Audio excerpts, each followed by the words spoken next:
Ladies and gentlemen, boys and girls, welcome to TCS iON IntelliGem 2024.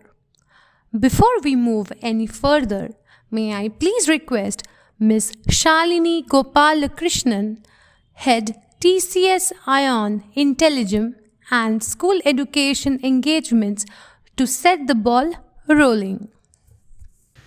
A happy new year to everyone gathered here today, and a warm welcome to the national grand finale of the 6th edition of TCS iON IntelliGem. Hearty congratulations to all our finalists.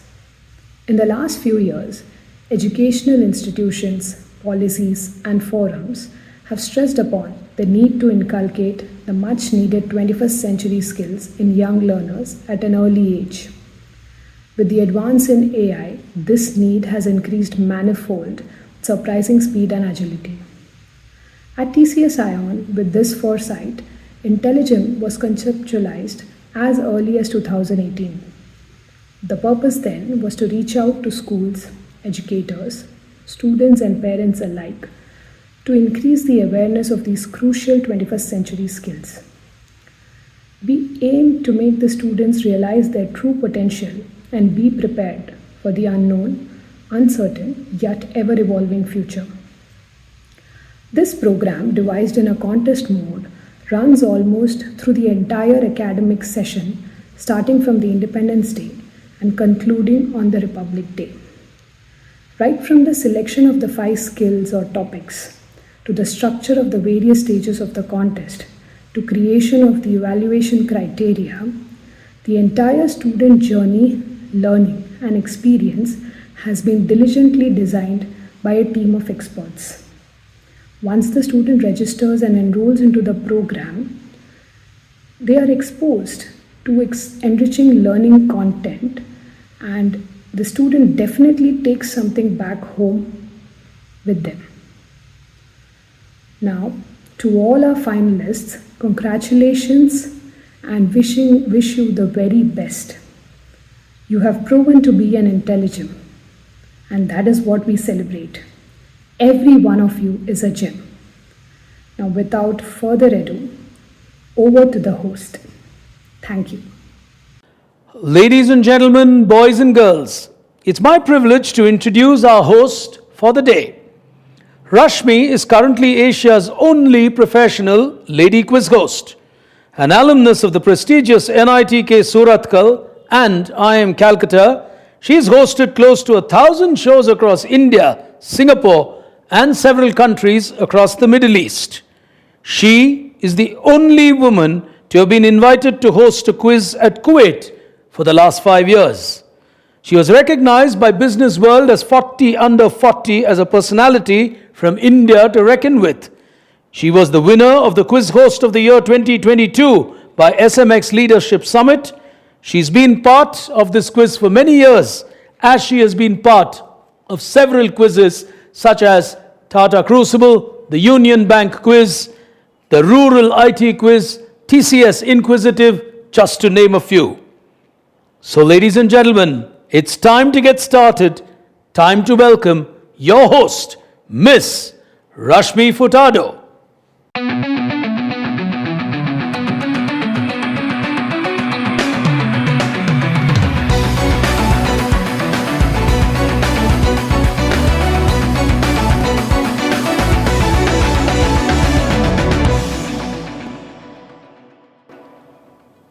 Hello ladies and gentlemen, welcome to the grand finale of TCS iON IntelliGem Global Citizenship in the junior category. These are all the future skills that TCS iON identified for our students, which would be very important to them as they step into their respective futures, and all of them are applicable globally. Wherever these students go, these future skills will be very important to them and will be relevant. So this particular finale that we have today is on global citizenship, and this is for the junior category, that is classes 5 and 6. You might wonder what these kids in classes 5 and 6 have to speak about global citizenship. Believe me, as we progress into the finale, your perspective will change. So let's get started and get to know our finalists here today. Our first finalist for the day from class 5, joining us from Dean's Academy, Bangalore, is Tanvi.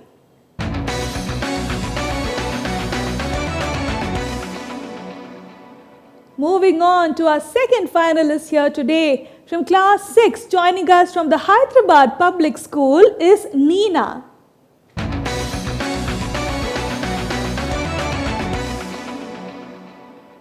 Up next is Mahir from the Gera School, Goa.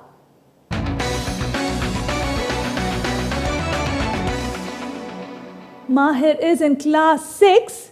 And let's move on to our final contestant here today from class 5, representing the Kennedy High Global School, Hyderabad, is Shreyansh.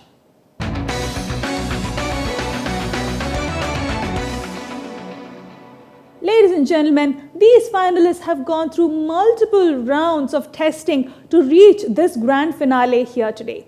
They were not selected out of the blue. They have gone through multiple rounds and a personal interview to reach this grand finale. The selection process has been meticulously done for them to reach this point here today. So let's get to know all of them. But before that, we have a stellar jury panel with us here today. We have Mr. Ram Krishna Rao and Mr. Ajay Krishna Naidu. I will, of course, give a detailed introduction of both of them when we move into the jury round. For now, let's get started and get to know our finalists. The first round of this finale coming up is me in 30 seconds. Here we go.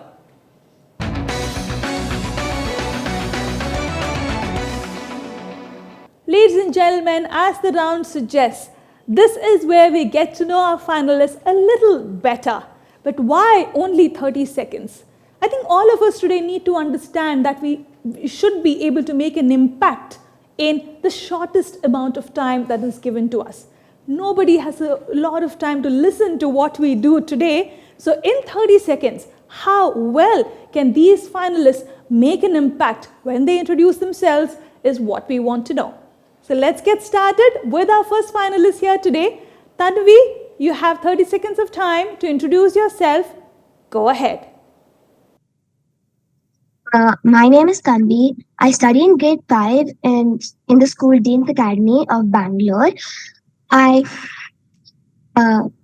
11 years old. I like to play basketball. I like singing, making my own songs. And I think of the world as one family. We should all work together to make the world a better place for the present and the future generation. And just representing this, I study a local language and a foreign language both. Local language being Kannada and the foreign language is French. All right. Thank you, Tanvi. Well, ladies and gentlemen, we may have just been talking to a future songwriter or a composer. Let's see where she ends up later on in her future. For now, let's move on to our next contestant. Neena, you have 30 seconds of time to introduce yourself. Please go ahead. Namaskar and hello. My name is Neena Behel Kasturi. My mother is a lawyer and my father is doing his PhD. And I am a 6th grade student of the Hyderabad Public School. My family roots include north and south of India as well as across the globe. A teacher once told me it's okay to be different. I love variety in food and also celebration of festivals. And my roots help me doing this. I like long distance running and football and also doing arts and craft. And the internet has opened the world for me.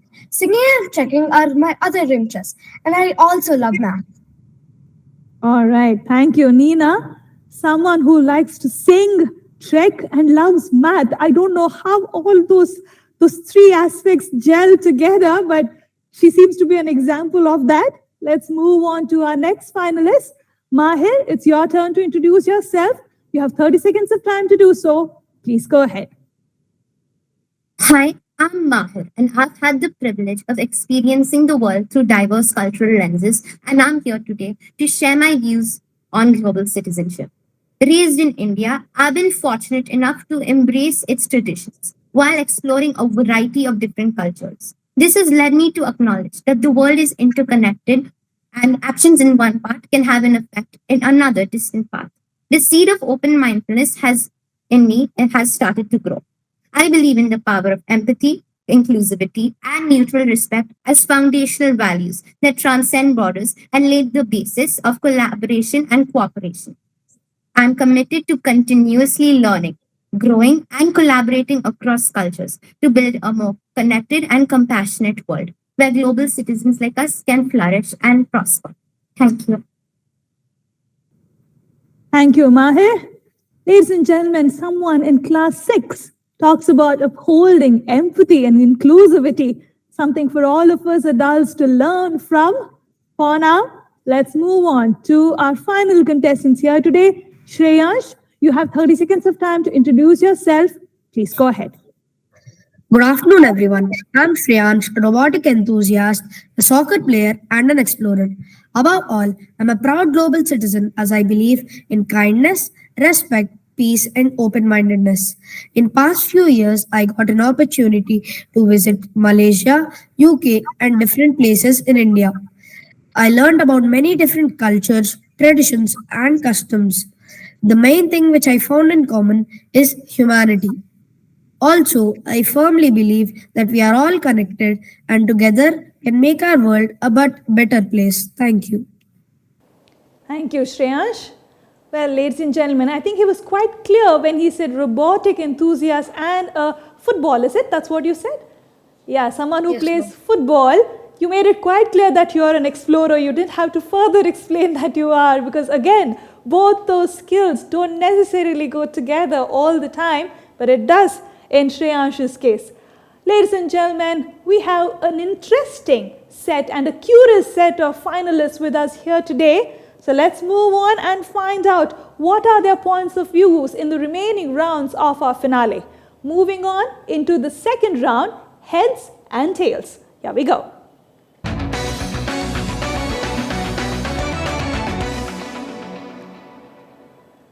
In this round, our contestants will be given one topic. They have a minute's time each to speak on the topic. But there's a slight twist. They have to speak 30 seconds for the topic and 30 seconds against the topic. The intention here is for our contestants to understand that there can be very varied and wide perspectives that may come forth in a group, and they need to understand the other person's perspective as well. So let's take a look at the topic of the day coming up on your screen. Digital access for children. So let's see what the children have to say about digital access for children. Is it a boon? Is it a bane? 30 seconds for, 30 seconds against the topic. Contestants, please remember, I will not be stopping you, or I will not be keeping your time for 30 seconds each. I will only tell you at the end of the 60 seconds if you're crossing that time limit. All right? So let's get started this time with Shreyansh. Shreyansh, you have 60 seconds of time. Your time on the topic starting now. Thank you. On the positive note, digital access is a need of ours to develop 21st century skills touching every aspect of our life. I personally have digital access to learn keyboard and stay updated with latest news worldwide. Additionally, the skills learned via online platforms are crucial for future career demands and also aid in building network across the world. On the other hand, studies indicate excessive screen time is leading children to inhabit a virtual world, distancing them from reality and contributing to issues like obesity, sleep disturbances, and eyesight. According to a report by UNICEF, children under age 18 constitute to 1 by third of the global internet users, posing a safety threat. To conclude, it's vitally important for parents and educators to guide and monitor children, ensuring a balance between using technology for educational purposes and protecting against its negative impact. Thank you. Thank you, Shreyansh. Let's move on to our next contestant. Mahir, you have 60 seconds of time on the topic, 30 seconds for and 30 seconds against. Your time starting now. Today, you can have an entire library fit in the palm of your hand. And that is solely due to technology and digital access. Children who make adept use of technology to learn benefit with vast educational resources and interactive tools, which help them foster problem solving and creativity. It connects them globally and nurtures cultural understanding. Early digital literacy prepares them for the future, and engaging apps make learning fun. While balance is important, technology and digital access to children offers them immense benefits in shaping their skills and global awareness. However, while technology offers vast educational resources and global connections for children, unchecked usage of technology and digital access can have downsides. Excessive screen time can lead to social skills and hinder physical activity. Cybersecurity risks and exposure to inappropriate content is also a serious concern amongst parents.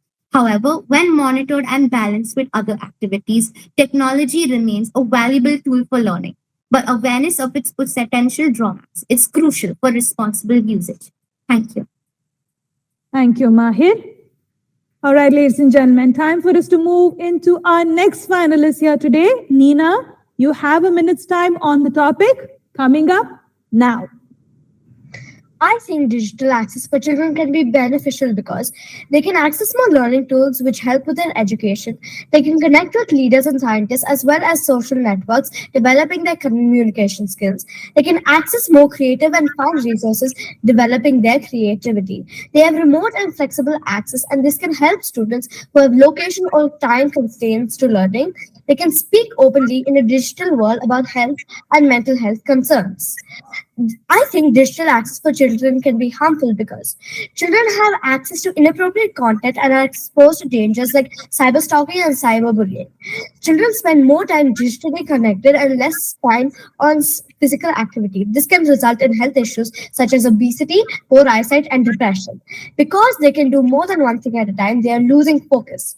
Children are losing physical connect with other people and losing out on social skills. Thank you. Thank you, Nina. And completing this round for us here today is Tanvi. Tanvi, you have a minute's time. Please go ahead. Let's start with the good things.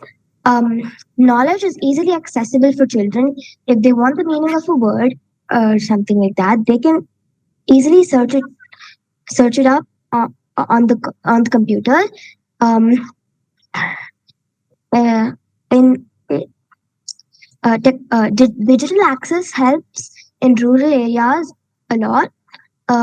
Suppose they don't have a too good education and their teachers are not that great. They online they can see videos and learn from very good teachers. Suppose children want to have a class from a teacher living very far away. Now they can't travel every time and come back now, can they? So the digital access can help them to call their teacher whenever they want to. And lastly, it helped a lot during COVID-19. When children could not go to school, they had digital access to connect to their teachers and classmates. Now, the bad things, the internet can be very addicting, and children can leave the outside world and come fully into the internet. It can lead to results such as mental problems, depression, etc. And children need to keep cyber safety in mind too. And lastly, staring at a screen for too long can affect your eyes, and sitting for too long makes you lazy and inactive, and can cause and many health issues can be caused. Thank you. Thank you, Tanvi. Ladies and gentlemen, I think as adults, we have taken the right stand when it comes to digital access for children, because they themselves told us on where it is good for them and where it is not so good for them. So let's move on to the next round. Coming up on your screen is Voice Your Views. Here we go.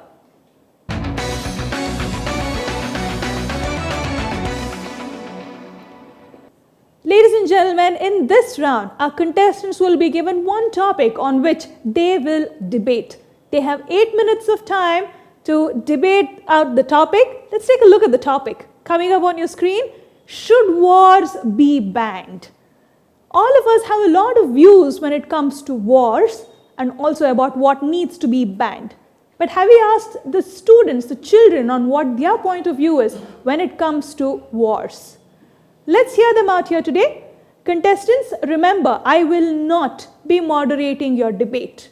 The floor will be open for all of you, and it's up to you on which direction you want to take this debate in. Okay?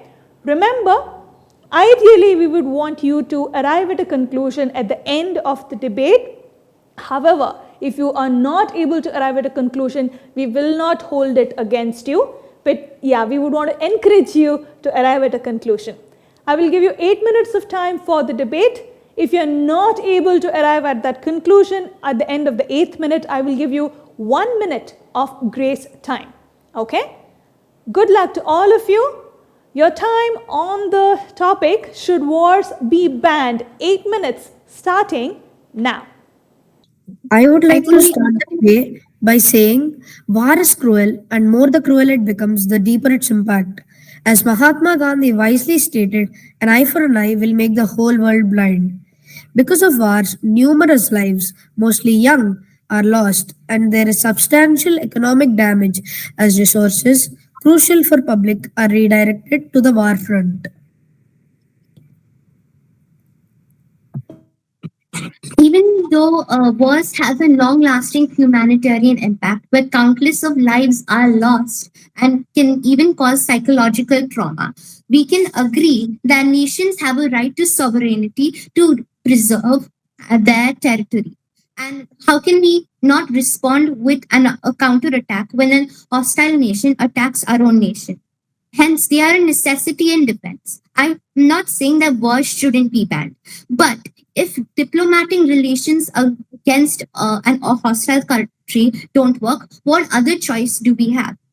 Moreover, there is a fine line that separates starting a war and provoking a war.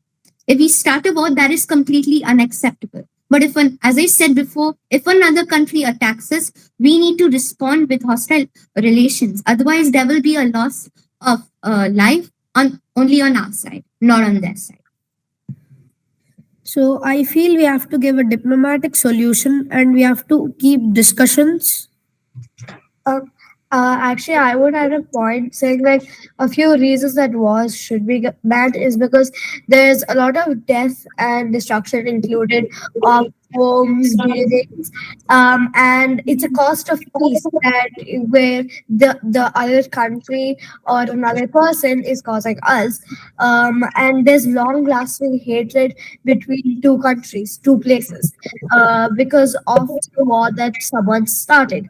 And also it's also giving a lot of environmental harms because let's say someone plants an atomic bomb that would release toxic fumes into the air, which would also kill a lot of people and also kill a lot of crops, which also help us. And the problems about war is because that's like where we can help with war is because we can try to protect the weak, fight against the injustice, protect our country's boundaries. So I thought we could try to implement that. Actually, in some cases, wars can lead to technological advancements, even though they may not be pointed towards the right direction. But as global citizens, it is our duty to use those technological advancements and point them towards the correct direction. And also, the environmental impact that wars create is heavy, okay? But conflict can also result in conservation efforts or international cooperation to restore an affected area. Nevertheless, And it also also- result. Nevertheless, And it also also- result. Okay. Okay.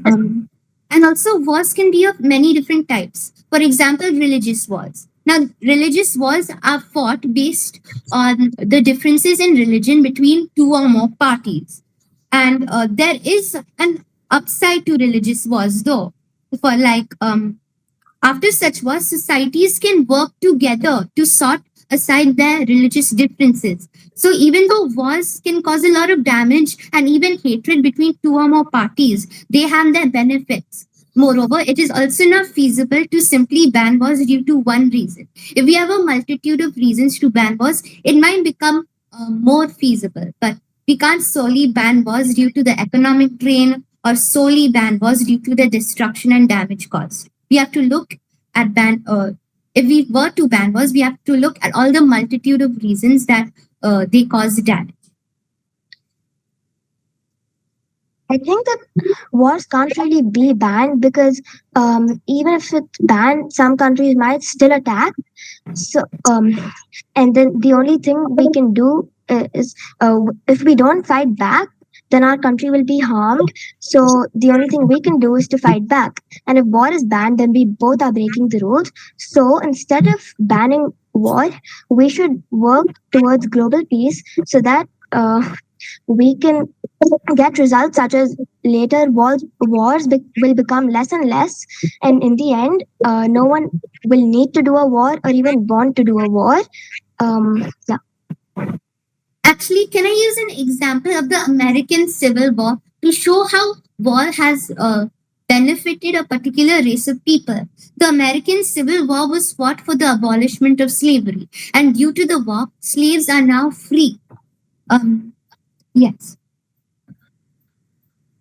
So, wars can have their upsides and their downside as well. So, can we come to a conclusion that maybe wars shouldn't be banned? But if they get out of control, the country that is a bit more weak can take help from international countries to support the war. I'm just asked. Sorry, you were saying?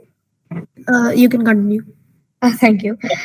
So I was saying, instead of wars where there are issues, can these issues be resolved through peace dialogues, pressure from other countries, and economic sanctions?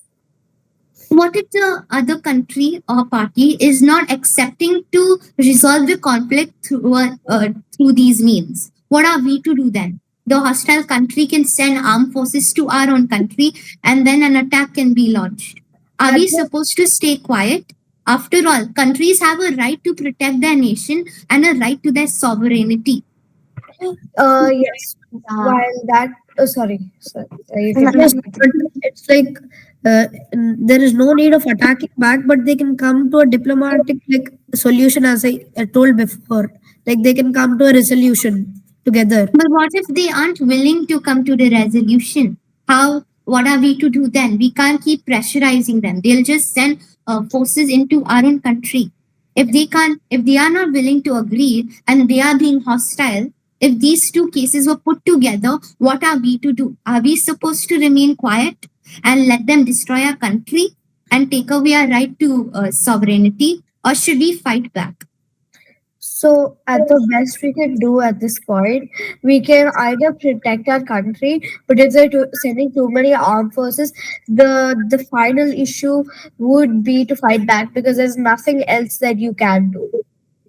Exactly. It's only protect your country, and I completely agree with you. if you if you keep pressurizing them and they don't agree, then the final decision to do is fight back and protect your country. That's all you can do. I agree. Um, because if they have bad intentions and we have good intentions, but they're and they're still trying to create a fight, we have to fight back. But United Nations declare war is illegal, so they can even But boycott the country. United Nations is also saying that nations have a right to preserve their sovereignty. And sometimes the only way to preserve a nation's sovereignty and keep their territory is through war.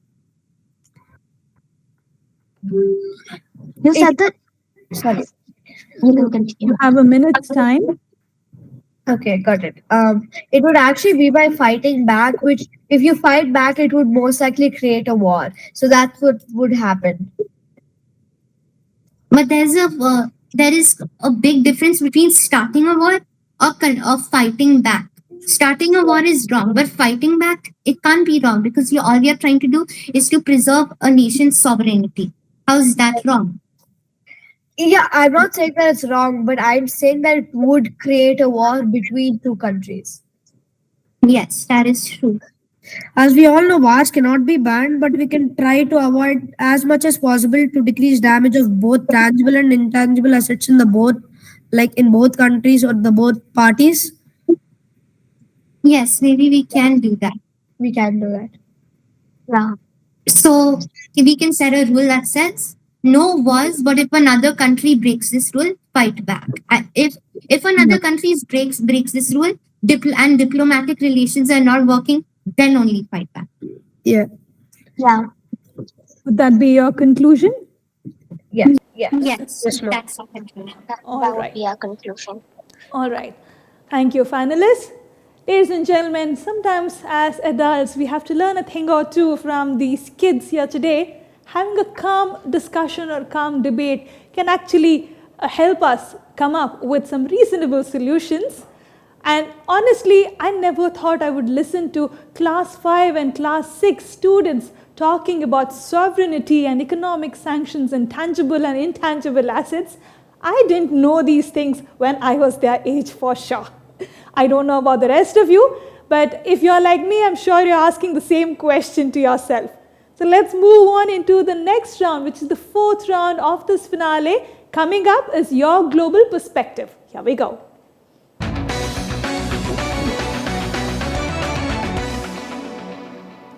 Ladies and gentlemen, you have been watching the grand finale of TCS iON IntelliGem Global Citizenship for the junior category.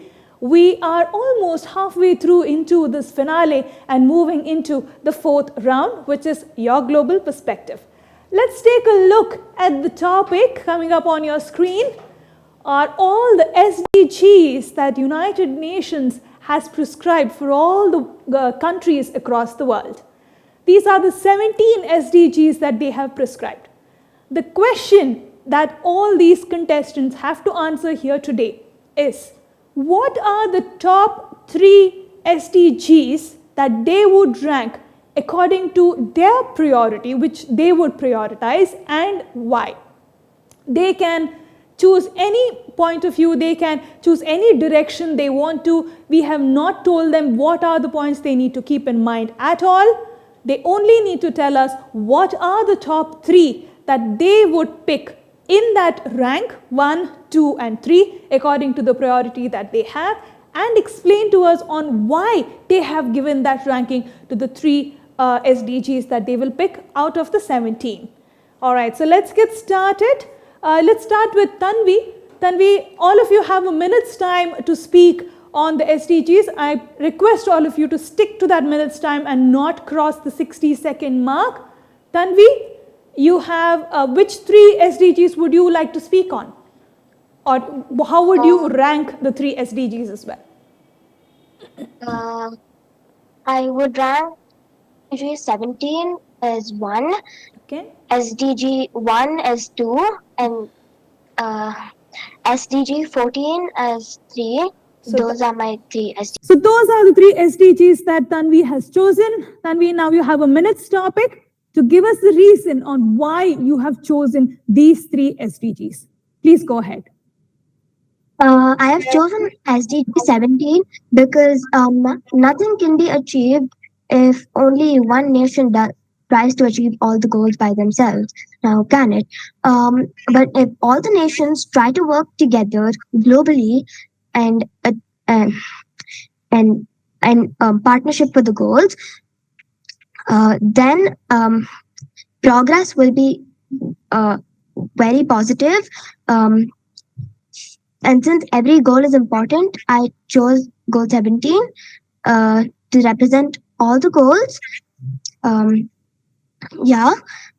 Now I would choose goal 1, no poverty, because people living in extreme poverty cannot even are struggling to get their most basic needs, and poverty can help in ending other goals as well, such as zero hunger and quality education, because if you have money, you can buy food for yourself, and you can go to school. And poverty cannot be ended on its own.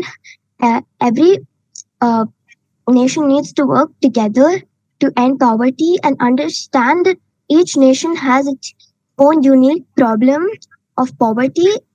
So the government has to find, I mean, not just the government, everyone has to find um, a solution uh, for each for each unique problem, a unique solution, a customized solution for each country.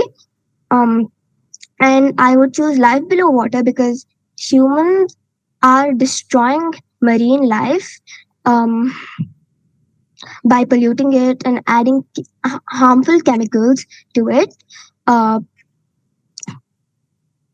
uh, Coral reefs that provide homes to uh, 25% of the marine life are are getting destroyed, and and animals uh, and people, and around 3 billion people are dependent on the marine and coastal biodiversity, and their lives are also getting threatened. Thank you.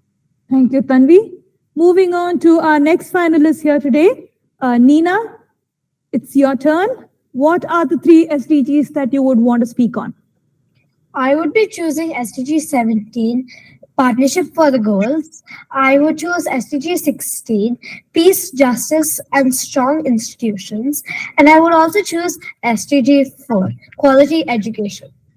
That would be the order in which you would rank them as well? Yes. All right. You have a minute's time. Please get started. I chose SDG 17 as my first choice because it mentions that partnership between all the countries is very important in achieving the other 16 SDGs. SDG 17 is about having countries collaborate using the SDGs as a shared framework and a shared vision. SDG 17 is important for the success of the other 16 SDGs. I chose SDG 16 as my second choice as it also talks about having some strong institutions to deal with protection of fundamental freedoms, reduce violence, and protect children from abuse, which are also included in some of the other SDGs. We need strong institutions to implement and monitor the SDGs. SDG 4 talks about providing vocational training that will help people find jobs, stopping discrimination in education, and also education for sustainable development and global citizenship, which would bring awareness to the SDGs and empower people to deal with them. This is why this is my third choice. Thank you. Thank you, Nina. Moving on to Mahir. Mahir, what are the three choices that you would want to make?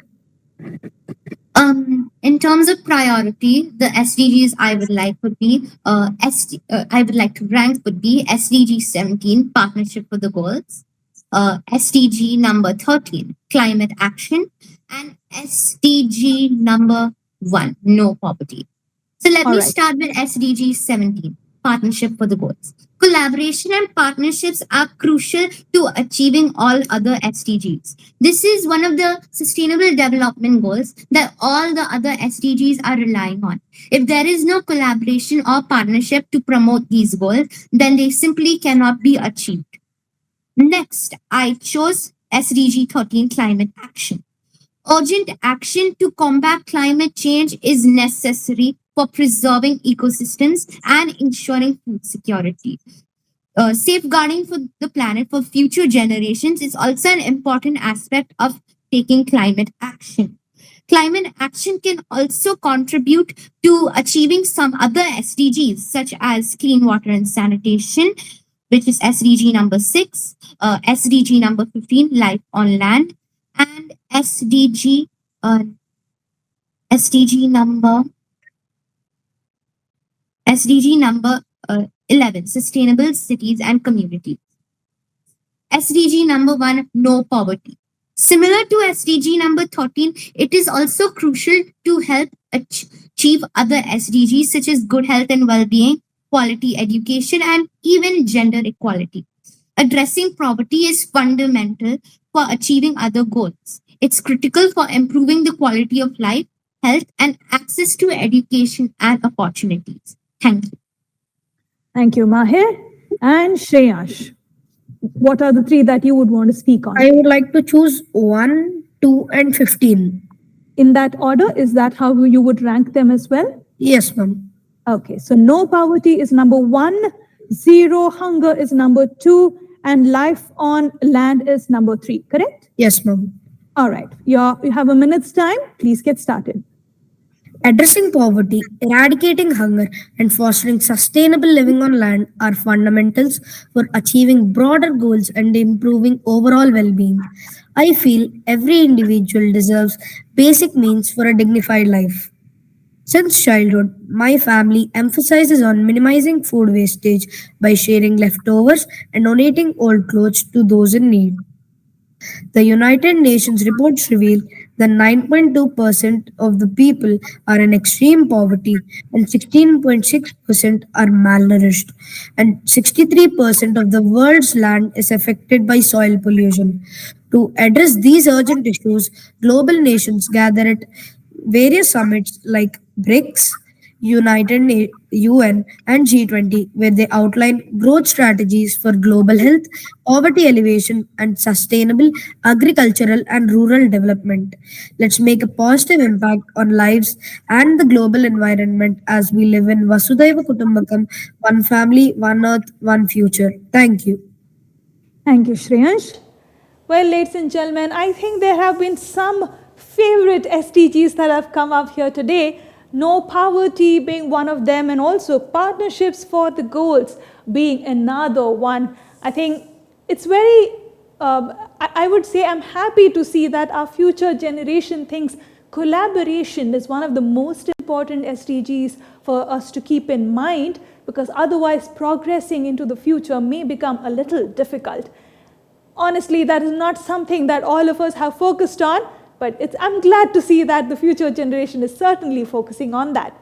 Ladies and gentlemen, let's move on to the final round of this grand finale. Coming up is jury time. Here we go.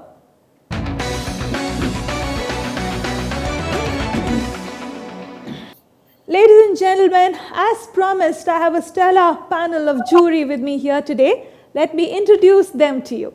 Our first jury member is Mr. Ajay Krishna Naidu. He has an educational qualification of LLB and BBM, or rather BBM and LLB. He is an executive MBA as well, and an alumnus of IIM Ahmedabad. He is the managing director of Magnus Operandi Private Limited, a management consultancy company founded in 2013 in the space of banking, PE funding, taxation, real estate, government licensing, and strategic advisory services. His hobbies include traveling, cricket, and photography. He, of course, engages with school children of this age a lot and has been a part of many jury panels as this here today. Ajay, thank you so much for joining us in this grand finale. Our second jury member here today is Ram Krishna Rao. Ram Krishna has close to 2 decades of experience in the field of coaching, leadership development, talent management, and organizational transformation. He currently holds the role of Chief Learning Officer with Page Industries, which we know better as Jockey. He's actually better known as Coach Ram. He blogs regularly on LinkedIn and also has a newsletter called Career Trek, on which he has a lot of perspectives that he posts regularly. He has several accolades for himself, like Top 35 HR Leaders Award, Top 100 Global HR Influencers 2022, and also Top 100 HR Professionals by Jombay. Thank you so much for joining us here today, Ram. Wonderful to have both of you on this panel of jury here today. So we have 4 finalists. You have heard them out all through the finale. I wouldn't want to increase your stress of how to pick a winner from among the 4 of them, but I would request both of you to pick 2 contestants each, and ask them a question based on what they have spoken here today. Ajay, would you like to begin? Yeah, hi, good evening, all of y'all. I'm honored to be here. and I'm amazed. Looking at how the way the kids are speaking, it's really unbelievable that they are fifth standard and sixth standard kids. But anyway, I'm really honored, and all the best for all the kids. I would like to pick Mahir and Nina. Yeah, please go ahead, Ajay. Yeah, my question is to Mahir. Digital learning and AI is the future. So, but we have seen, lately where a lot of youngsters are using digital access or social media platforms such as Instagram and all that, as influencers, and even YouTube. Also, a lot of people, a lot of kids are doing a lot of blogs. So, as kids, how do you balance, in terms of your focus towards education, and at the same time there are a lot of kids also who have been successful bloggers at a very young age. So but how do you what is your opinion on this? I would like to hear your thoughts on this. Well, if it were up to me, blogging and education are two wonderful things, and I would love to bring them together. Why not make a blog or vlog about education and yeah, you could do that. Or maybe you could post at regular intervals and keep the rest of your time dedicated to your studies. For example, if you have exams for a month, you cannot post anything for the month and tell your viewers that I have exams, I'm not able to post. So you can direct your attention to studies when the time is needed. However, when you are free of time, blogging and is an absolutely wonderful hobby to have, and keep on posting as much as you can during your free time. And like I said, bringing together both of the interests, education and blogging, is also an option for those who are interested in it. Thank you. Great. My next question, Ram, I think you would like to ask a question for your person, for your picks. Yeah, Ram, you can go ahead. Okay, sure. Thanks, Ajay. Firstly, I think great being here. The last 40 minutes or so has been very refreshing. Some of my perspectives of what a fifth standard, sixth standard child could be thinking of have been shattered, pleasantly surprised, and great. So I'm going to pick on the futuristic approach. That's one of the areas that I think the Greek App team want us to measure you on. So I would like to pick on that.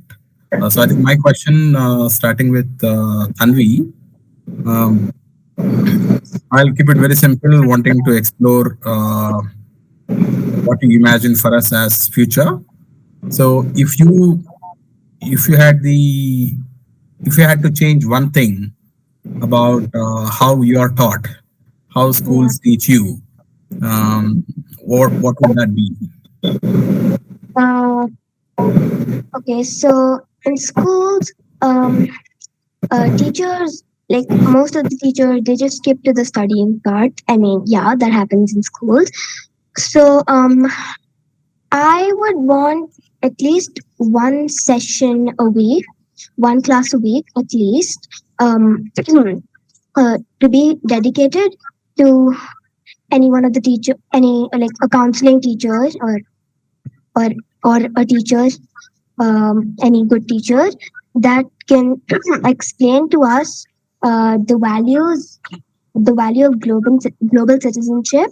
So I would want at least once a week a class to tell us the values of life and yeah.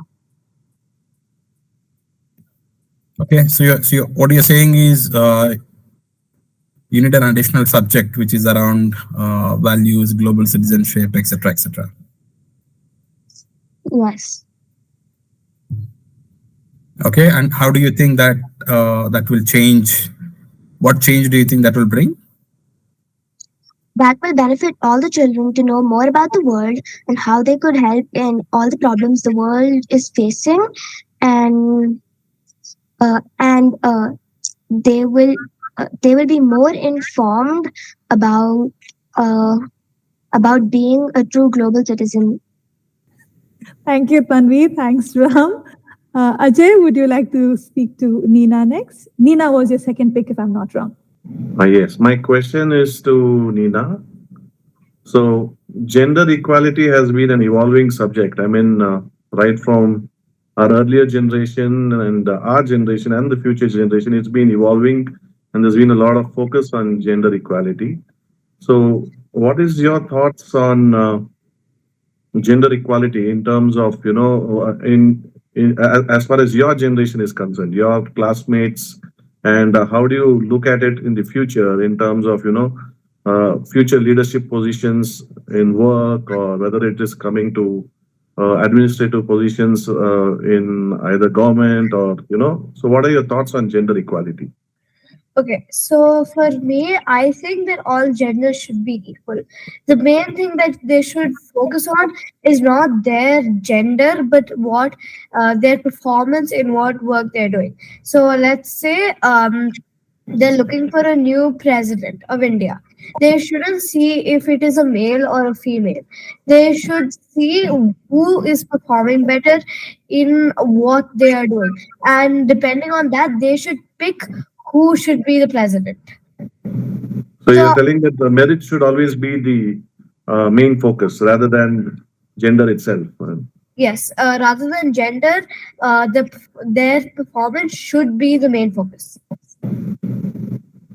Okay, All right. thank you. Thank you, Nina. Thank you, Ajay. Ram, that leaves you with Shreyansh. Please go ahead. Okay, hi Shreyas. Hello, sir. Good going so far. Sir. My question for you is around artificial intelligence and open book exams. So these days, whatever assignment school gives, ChatGPT seems to do those assignments. Yes, sir. Earlier, it used to be parents doing for the kids. Now it is ChatGPT doing it for the kids. So, what do you see is the role of AI in education? And should we just go for open book tests across? No, sir, like not only open book test, but I feel AI should be used for teaching education, like more than only like AI for full education. I feel like it's better for teaching and using better examples from all around the world. So you're saying your teachers need to use AI more than what you use?